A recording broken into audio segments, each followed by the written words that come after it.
Man ba'atsana mim marqadina. Kemudian dijawab oleh malaikat, hadza ma wa'adur rahmanu wa sadaqal mursalun. Ini yang telah dijanjikan oleh Allah Subhanahu wa taala dan telah benar para nabi dan rasul dalam menyampaikan risalah-risalah dari Allah Subhanahu wa taala. Mudah-mudahan kita semuanya selamat, amin ya rabbal alamin. Para hadirin yang dirahmati Allah, lanjut nggih.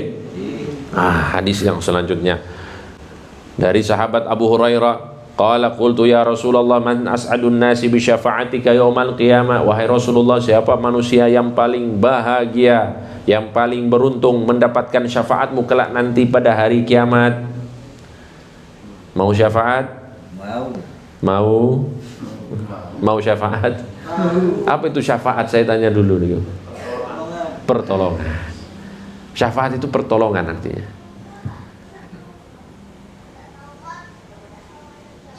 Syafaat artinya apa? Pertolongan. Nah, cuma kalau pertolongan dalam konteks Indonesia, dalam konteks kehidupan dunia itu bisa maknanya bisa positif, bisa negatif.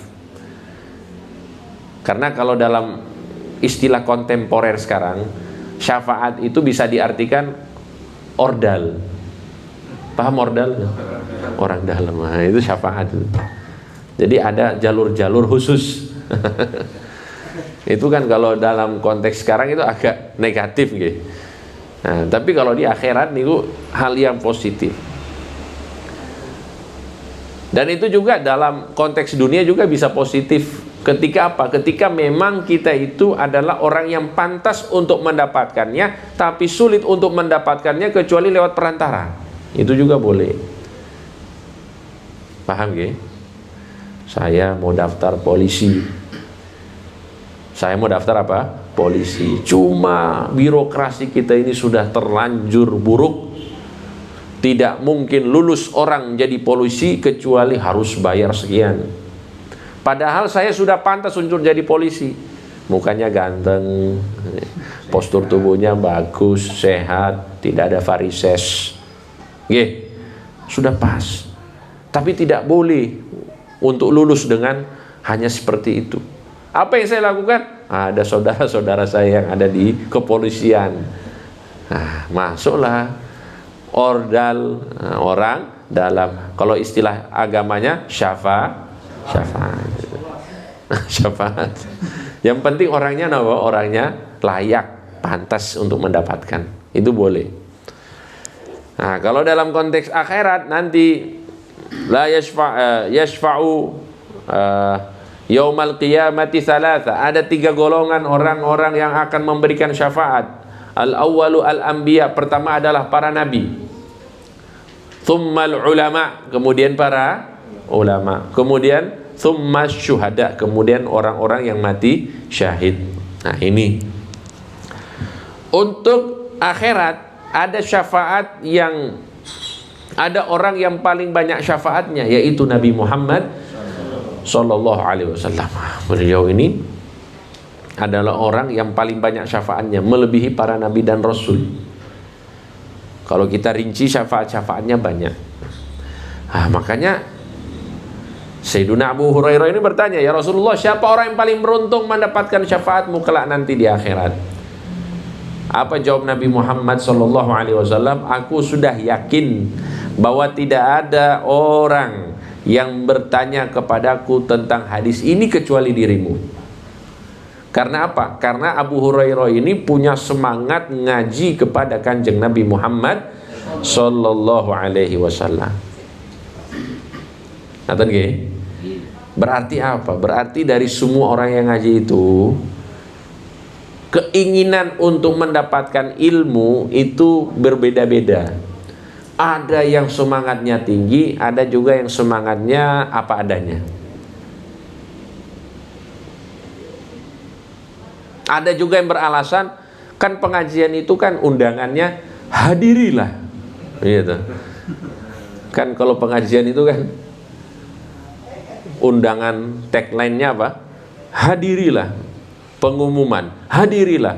Tidak ada itu pengajian, hadirilah dan fahamilah. Nah, itu nggak ada tuh. Berarti kan, ya yang penting kan kita hadir. Kalau udah hadir, kumpul sama orang soleh cukup insya Allah. Ada juga yang seperti itu. Jadi hadirnya yang penting hadir. Ada juga yang hadir pengajian itu ya pakai prinsip datang dalam keadaan redek, pulang dalam keadaan warak. Nah, itu juga ada itu. Itu juga ada. Jadi macam-macam manusia itu macam-macam, yang ngaji itu macam-macam. Sama juga para sahabat Nabi Muhammad SAW itu macam-macam. Ada yang semangat ngaji, ada juga yang sedang-sedang, ada juga yang ya apa adanya lah. Yang penting sudah ngumpul dengan Kanjeng Nabi sudah cukup lah.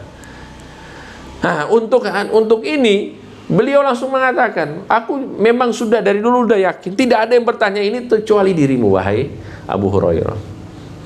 Karena Abu Hurairah ini beliau termasuk sahabat yang tidak punya kesibukan kecuali menemani Rasulullah SAW. Di mana ada Rasulullah, di situ ada Abu Hurairah. Nonton nggih? Padahal kalau kita lihat Abu Hurairah ini kan masuk Islam itu tahun berapa? Tahun berapa? Tahun berapa? 2002. Masya Allah. Berarti belum lama meninggal gitu. Abu Hurairah itu meninggal tahun 6 meninggal.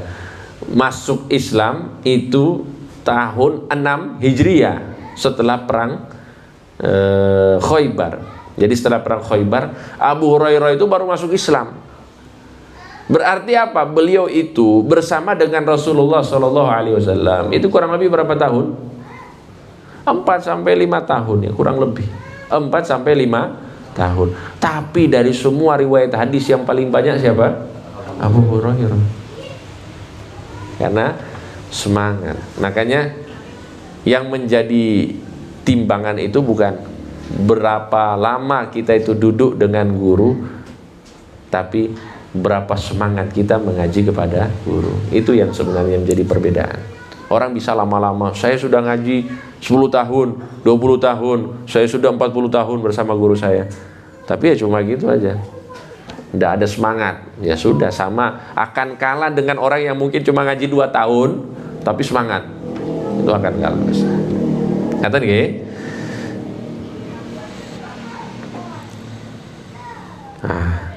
Dijawab oleh Rasulullah SAW.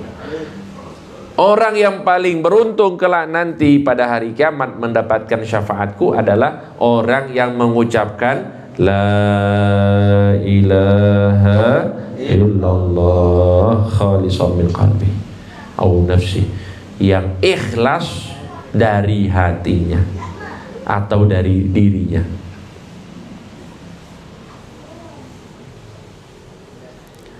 Yang ikhlas dari hatinya. Ini tidak perlu saya bahas, gitu. Soalnya di sini banyak ahli tasawuf. Pokoknya kalau sudah bilang ikhlas itu paham lah, insya Allah. Oke, bagus, gitu. Pokoknya ikhlas itu paling susah nih. Jadi kalau ada orang yang mengucapkan la ilaha illallah dengan ikhlas, maka dia akan dapat syafaat Nabi Muhammad sallallahu alaihi wasallam. Jadi ya tanda-tandanya saat dia sakratul maut mudah untuk mengucapkan la ilaha illallah. Orang yang bisa mengucapkan la ilaha illallah saat sakratul maut berarti biasa mengucapkan la ilaha illallah. Ada tidak orang yang tidak biasa mengucapkan la ilaha illallah saat sakratul maut bisa la ilaha illallah? Ada tidak? Ada. Tapi jarang niku. Jarang niku bonus. Makanya kita jangan berharap bonus, karena bonus itu biasanya sedikit. Iya, bonus itu kan sedikit. Kita cari yang jalur-jalur yang jelas saja. Biasakanlah diri kita dengan la ilaha illallah. Ini kalau ada bahasannya itu zikir yang paling mudah itu adalah la ilaha illallah. Kenapa? Karena semua huruf yang ada di la ilaha illallah itu tidak perlu menggerakkan bibir. Coba jenengan baca la ilaha illallah. Jangan enggak usah pakai gerakan bibir. Bisa enggak? Coba.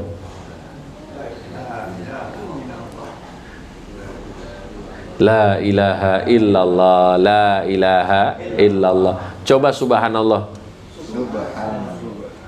Gerak nggak bibirnya? Gerak. Iya, gerak. Karena ada huruf ba. Alhamdulillah. Gerak nggak bibirnya? Gerak karena ada huruf mim. Apa lagi? Allahu akbar. Gerak nggak bibirnya? Gerak ada huruf. Ini rahasianya. Makanya itu kalimatul ikhlas.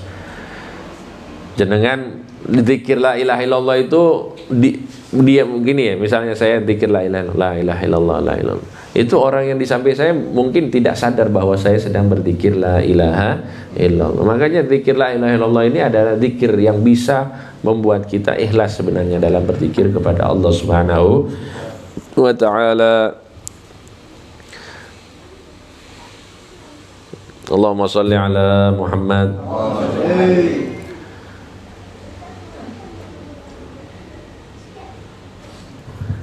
Jam berapa nih? 9:30 ya. Nah, ya. Masih ada 1 jam lagi. Yang tidak sepakat banyak nih, soalnya nih cuacanya mendukung untuk tidur. Nah, hadis yang selanjutnya menjelaskan bahwa apa? Bahwa Allah Subhanahu wa taala tidak mengambil ilmu itu secara paksa.